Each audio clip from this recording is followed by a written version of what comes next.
Hi all, good evening. ಇವತ್ತು ನಾನು ಮೀಶೋದಲ್ಲಿ ಒಂದು ಐಟಮ್ ಬುಕ್ ಮಾಡಿದ್ದೆ, ಅದು ಇವತ್ತು ಬಂದಿದೆ. ಸೊ ನಾನು ಆಲ್ರೆಡಿ ಅದನ್ನು ಅನ್ಬಾಕ್ಸ್ ಮಾಡಿದ್ದೀನಿ, ಓಪನ್ ಮಾಡಿಬಿಟ್ಟೆ. ನಿಮಗೊಂದು ತೋರಿಸೋಣ ಅಂತ ಅಂದ್ಬಿಟ್ಟು ವಿಡಿಯೋ ಮಾಡ್ಕೋತಾ ಇದ್ದೀನಿ. ಚೈನ್ ಬುಕ್ ಮಾಡಿದ್ದೆ, ಸಣ್ಣದು ಬರುತ್ತಲ್ಲ ಆ ಥರ ನನಗೆ ಇಷ್ಟ ಆಗಿದೆ. ಇದು ಆಲ್ರೆಡಿ ಒಂದು ಓಪನ್ ಮಾಡಿ ನೋಡಿದೆ ಹೇಗಿದೆ ಕ್ವಾಲಿಟಿ ಅಂತ. ತುಂಬ ಚೆನ್ನಾಗಿ ಬಂದಿದೆ. ಇದು 3 ಸಿಕ್ಕಿದೆ ಐಟಮ್ಮು, ಆಫರಲ್ಲಿ 3 ಸಿಕ್ಕಿದೆ ನನಗೆ. ನೋಡಿ, ಇದೊಂದು, ಸೆಕೆಂಡ್ ಒನ್ ಈ ಥರ ಇದೆ, ಥರ್ಡ್ ಒನ್ನು ಸ್ಟೋನ್ದೊಂದಿದೆ. ಥರ್ಡ್ ಒನ್ ಬಂದು ಈ ಥರ ಸ್ಟೋನ್ದು. ಇದು 3 ಐಟಮ್ಗೂ ಪ್ರೈಸ್ ಬಂದುಬಿಟ್ಟು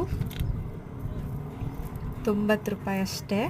ನಾನು ಇದನ್ನು ಮೀಶೋ ಆ್ಯಪಲ್ಲಿ ಬುಕ್ ಮಾಡಿಕೊಂಡೆ. By chance